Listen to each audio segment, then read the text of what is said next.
꽃다운 나이 20살. 여느 친구들처럼 행복한 연애였습니다. 자상한 남자친구는 50일을 기념한다며 펜션을 예약해 들뜬 마음으로 함께 그렇게 여행지에 도착했습니다.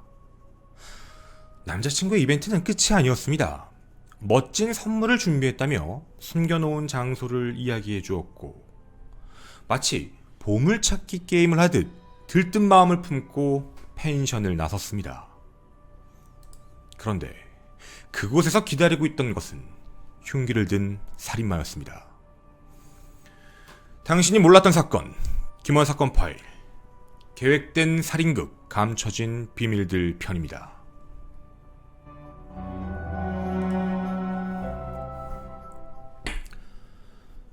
안녕하십니까. 정보 유튜브 독자 여러분, 아프리카TV 시청자 여러분, 김원입니다.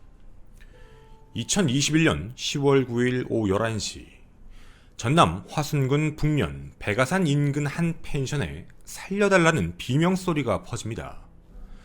펜션 관계자와 투숙객은 이 소리를 듣고 밖으로 나왔을 때 혈흔 범벅이 된 피해자를 보고 경찰과 119에 신고를 합니다. 광주대학병원으로 긴급 이송된 피해자는 정말 다행히도 생명에 큰 지장은 없었습니다. 인적이 드문 산길에 있는 펜션, 그리고 그곳에 있던 살인마. 인근에 사는 정신 이상자의 무차별적 범행일까요? 그런데 만약 이 경우가 아니라면 남는 경우는 그날 피해자가 펜션에 투숙할 걸 미리 알고 있었고 흉기를 준비했으며 밤 늦은 시간 남자친구를 펜션에 혼자 두고 외출할 것을 알고 있었다라는 말이 됩니다. 경찰은 펜션과 인근 길에 다행히도 설치되어 있던 CCTV를 입수하고 또한 피해자의 진술을 확인, 그 이후 분석에 들어갑니다. 그런데 이상한 장면이 하나 포착됩니다. 당일 저녁 8시 펜션에 도착한 남자친구와 피해자. 이후 11시경 펜션 밖을 나온 건 피해자 혼자였습니다.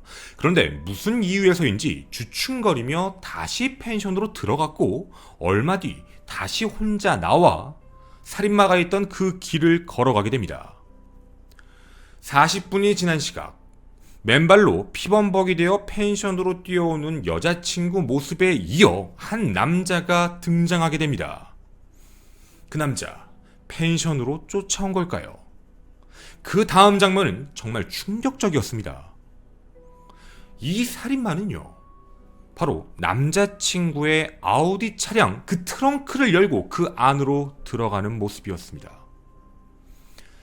이를 확인한 경찰, 분명 남자친구 박씨도 이상합니다 해서 남자친구 박씨와 트렁크 안에 있던 유씨를 검거하게 됩니다. 두 번째 섹션, 살인 계획. 도대체 어떻게 된 일일까요? 그 내막은 매우 충격적이었습니다. 사건 발생 5개월 전인 2021년 5월, 보험 설계사 일을 하던 19세 박씨는 채팅 어플리케이션을 통해 순천 지역에 살던 동갑인 피해자를 만나게 됩니다. 여기까지 별 문제가 없습니다. 그냥 순수한 만남이었을 수도 있죠. 하지만 이들은 그런 목적이 아니었습니다. 남자친구 박씨, 살인마 유씨, 그리고 현장에 없었던 임씨까지 총 3명은 고등학교 동창으로서 계획적으로 채팅 어플리케이션을 사용한 것이었습니다. 바로 사망보험금 5억 원을 타기 위함이었죠. 박씨의 경우는 아우디 차량, 유씨의 경우는 일본 중형 세단의 할부금을 변제해야 되는 상황이었고 명품 옷도 사야 하고 생활비, 유흥비가 부족해 이런 치밀한 계획을 세웠다라고 자백을 합니다. 박 씨는 연인 역할, 유 씨는 살인 역할, 임 씨는 도주 역할. 10대 3명의 계획 살인극은 이렇게 시작됩니다. 피해자를 여자친구라 부르지 않고 작업녀라고 불렀던 이들. 연인 역할을 맡았던 박 씨는 8월 말경 자신의 회사 보험 실적 문제를 꺼내며 자신이 돈을 낼 테니 보험을 들어달라 여자친구였던 피해자에게 부탁을 합니다. 그런데 이 보험은 다름 아닌 사망보험. 수령연도 박 씨 본인으로 해놓은 보험이었죠. 8월 말이었습니다. 분명 그 당시에 범행을 저지르지 않았죠. 사건은 10월 9일 발생했습니다. 그 이유가 있었죠. 보험 효력이 발생하려면 3개월이 걸린다는 점을 알고 일부러 거짓 연애를 하며 치밀한 계획을 해왔던 겁니다. 2021년 10월 9일 이들의 5개월간의 계획을 실행에 옮깁니다. 남자친구 박 씨는 특별한 이벤트를 준비했다며 이미 3차례나 답사를 한 인적이 드문 펜션을 예약합니다. 여느 연인과 동일하게 데이트를 하고 장을 본 뒤 펜션에 입실한 시각은 저녁 8시. 즐거운 시간을 보내고 있던 박 씨는 그 어두운 속내를 드러내기 시작합니다. 밤 11시경 펜션에 들어오는 그 입구 쪽에 특별한 선물을 놔뒀으니 직접 가보라고 권유를 합니다. 약 550m가 떨어진 곳. 처음 나왔던 피해자는 혼자 가는 게 무서웠기에 다시 들어왔지만 박 씨는 그거 누가 가져간다. 특별한 선물이다. 내가 준비한 거다. 이벤트다라며 재촉을 하게 됩니다. 결국 마음을 다잡고 출발한 피해자. 바로 이 길이었습니다. 그런데 가는 도중 앞쪽에 한 남성이 걷고 있는 게 보였습니다. 처음 보는 사람이었지만 너무 무서웠기 때문에 그 앞까지만 동행을 부탁했고 그 남성은 기꺼이 그 동행을 수락합니다. 그 남자 바로 유 씨였습니다. 주변을 살펴보고 선물이 있었다고 얘기했던 그 지점쯤 다다랐을 때 선물은 없었죠. 오히려 박 씨가 준비한 선물은 끔찍한 살인마 유 씨였습니다.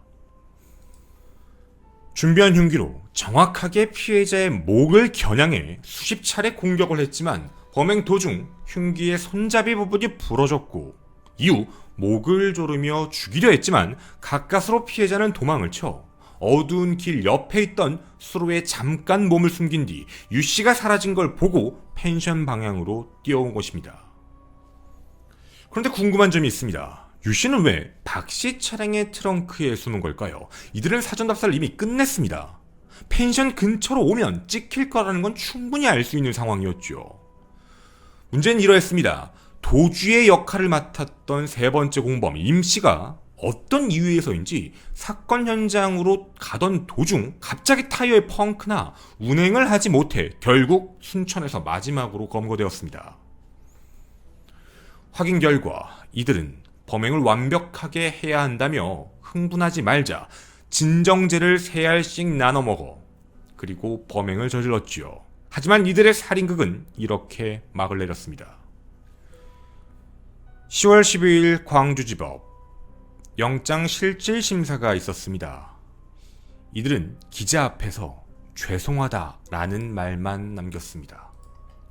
뭐가 죄송한 걸까요? 자신들의 외제차 할부금을 갚기 위하여, 유흥비 위하여, 생활비를 위하여 살인을 공모했다는 것에 대해 피해자에게 죄송하다라는 말을 하는 걸까요? 그런데 말이죠. 이 사건에선 알려지지 않은 많은 의문점들이 있습니다. 그들은 솔직하지 않았습니다. 그들이 왜 이 범행을 저질렀는지, 정말 생활고 때문이었는지 말이죠. 의문점 첫 번째, 보험 설계사 박 씨입니다. 누구나 드는 의문점입니다. 보험 사기를 쳤다. 보험 살인을 하려고 했다.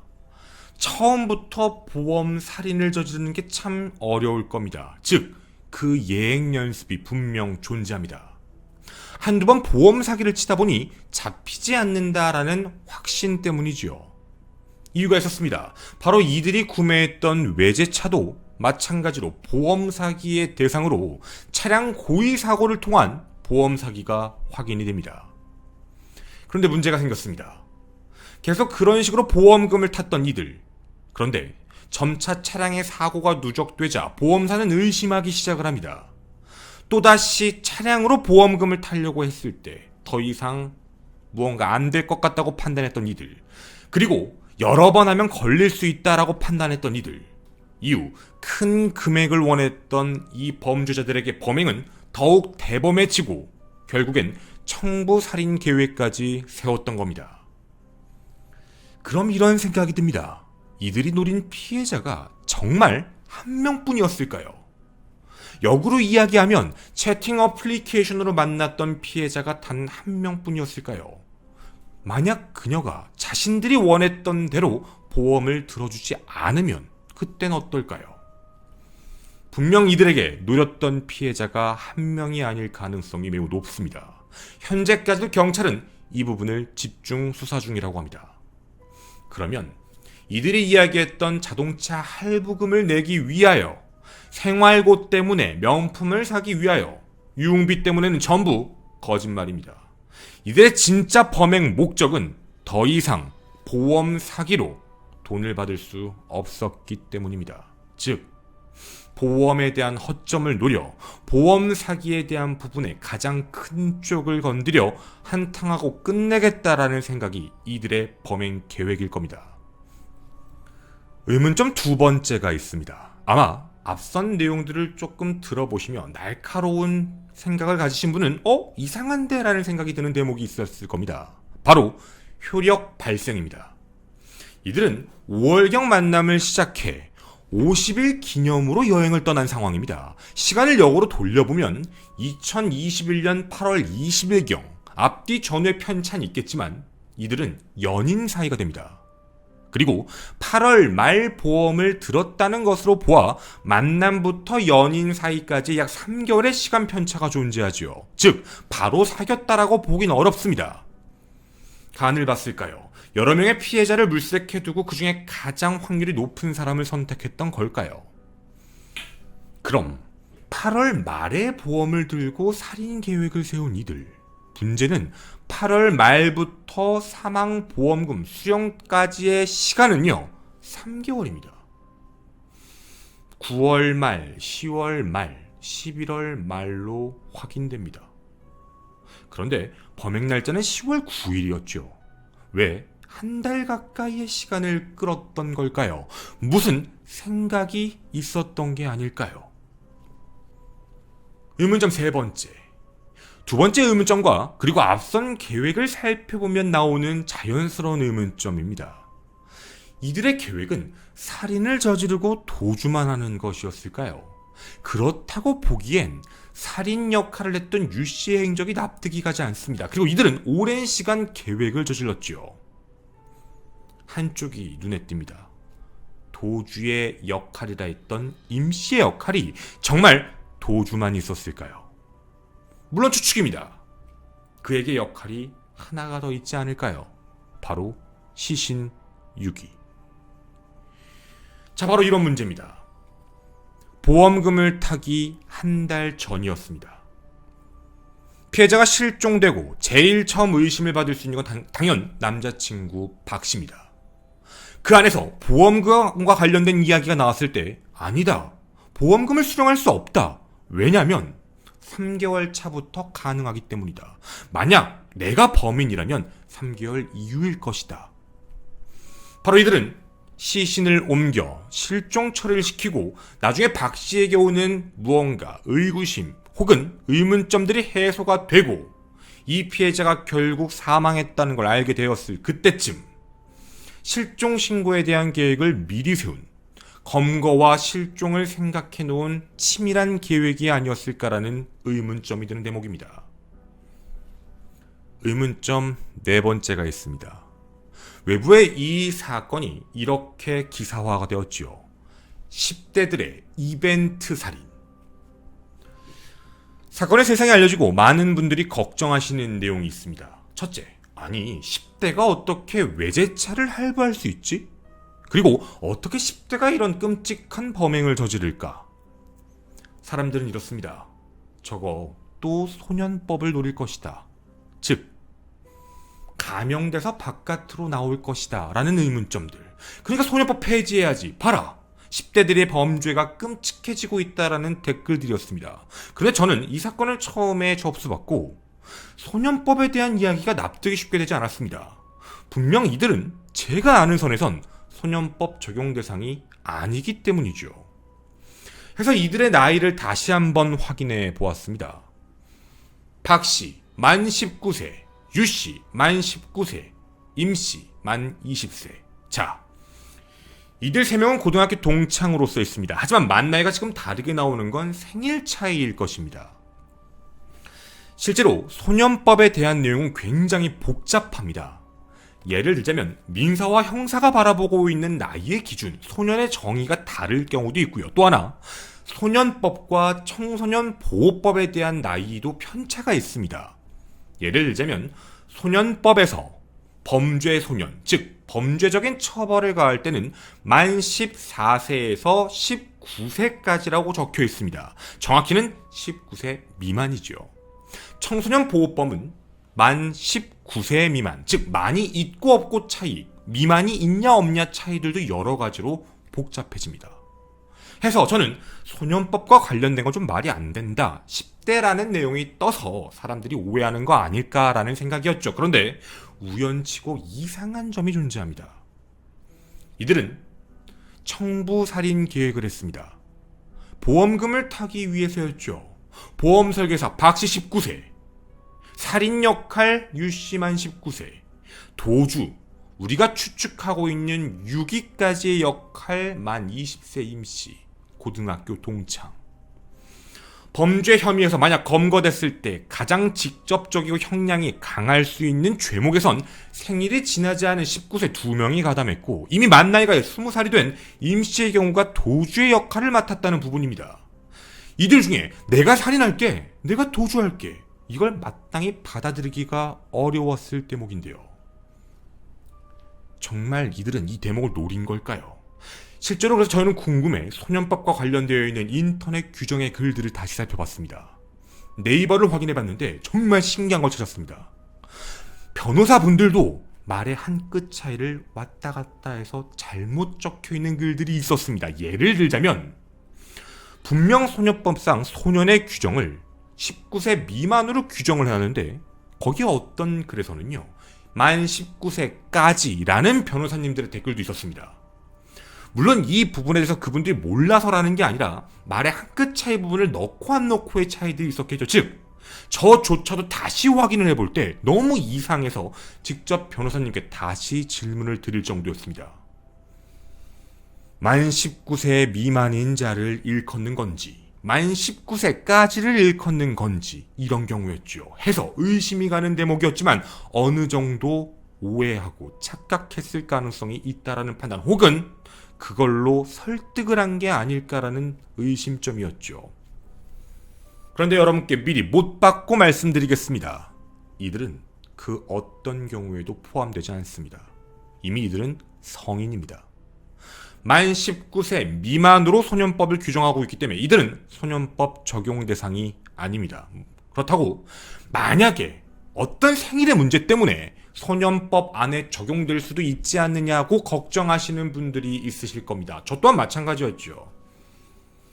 이들도 그걸 노렸을 수도 있습니다. 하지만 그렇게 쉽게 나오지 못할 겁니다. 대한민국 법은 그렇게 호락호락하지 않습니다. 소년법 적용의 대상은 범행 당시의 나이가 아닙니다. 판결 선고, 1심, 항소심, 대법원, 즉 이런 판결 선고 당시에만 가능합니다. 즉 올해 생일이 지나지 않아 소년법의 적용을 만약에 받는다 하더라도 만약 재판이 항소심으로 넘어가 성년의 나이가 된다면 어차피 소년법 적용은 못 받게 됩니다. 노린 것 같지만 죄송합니다. 빡대가리 같습니다. 이들은 절대 피해 나가지 못합니다. 하지만 우리에겐 또 한 가지 불안감이 있습니다. 살인 미수는 살인과 다르게 형량이 너무 낮은 거 아니냐. 당신이 몰랐던 사건, 저는 김원이었습니다. 뒷이야기에서 범죄 형량에 대한 이야기를 함께 나눠보겠습니다. 감사합니다. 뒷이야기를 잠깐 가도록 하겠습니다. 일단 이 사건 같은 경우에는요, 범죄를 일으킨 부분에 대해서 다시 한 번 더 확인을 해봐야 될 필요가 있다. 그리고 많이 남는 의문점들이 분명히 있어요. 이들은 오랜 시간을 계획했기 때문에 검거됐을 때의 문제점까지도 고민을 했던 것 같아요. 해서 유씨가 CCTV 동선에 나오지 않는 쪽으로 선택을 한 거예요. 근데 나왔죠. 문제가 생겨서. 그러니까 이거는 왜 문제가 생겼는지는 모르겠는데 하늘이 도운 건지 어쨌든 임씨의 차량이 펑크가 나면서 아예 도착도 못했어요. 아무튼 그런 문제들이 생긴 거죠. 그러니까 이런 느낌인 것 같아요. 상황적으로 봤을 때 유씨는 바깥쪽으로 나가서 도주할 수 있는 방법이 없었고 차는 오지 않았고, 그러면 차가 왔을 때를 생각을 해보면 정말 시신을 그냥 길거리에 두고 갔을까라는 의문점이 들어요. 아마 그러지 않았을 거예요. 이들의 범행 계획 안에는 분명히 시신 유기와 관련되어 있는 문제들도 계획이 되어 있었을 거고, 그 안에서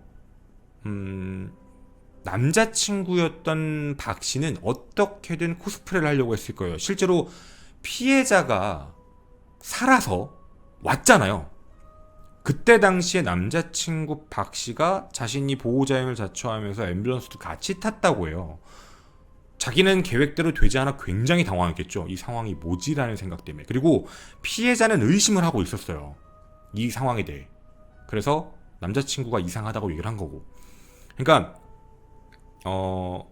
이 정황상으로 봤을 때 유기 계획도 세웠고, 혹시나 자신에게 들어올 수 있는 살인에 대한, 혹은 실종과 관련되어 있는 문제에 대해 자신이 피할 수 있는 구멍.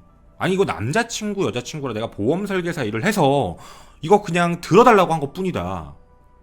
내 그 매출 문제 때문에 얘가 동의한 거다 라고 해서 그거 지나가고, 그리고 이거 어차피 지금은 보험금 못 받는다, 실종된 건데 내가 이걸 어떻게 살인 계획을 세우냐 라는 문제로 빠져나가려고 했던 것 같아요. 최악의 경우를. 그렇게 해서 자신의 혐의가 자유로워지면 그 보험금 수령을 자신이 하게 될 거고, 그걸 자기들끼리 나누려고 했던 계획인 것 같아요. 해서 이들의 범행 계획은 전부 다 확인되지 않는 거예요. 더 있었을 거예요. 자, 그리고 사건 범죄 형량과 관련해가지고 저희도 그 살인미수에 대한 부분들을 확인을 해봤는데, 살인미수는 진짜 형량이 좀 천지 차이예요. 예를 들면 옛날에 있었던 사건 중에 살인미수 사건이 하나 있었는데, 범죄자가 반성 안 한다, 죽이지 못해서 후회된다, 뭐 이런 식으로 얘기를 해요. 검찰이 징역 25년을 구형했는데 재판부가 괘씸죄를 추가해서 징역 35년형을 선고해요. 그러니까 되게 세죠? 35년이면 거의 살인죄잖아요. 근데 실제로 이거는 제가 센 거를 얘기해 드리는 거고요. 살인미수가 좀 뭐 여러 가지 감경사유가 붙게 되면은 낮게 나오는 경우들도 있어요. 되게 낮게 나오는 경우들. 그러니까 뭐 예를 들면 집행유예인 경우들도 가끔 있고, 혹은 나오더라도 뭐 3년, 5년, 8년 뭐 이런 식도 있어요.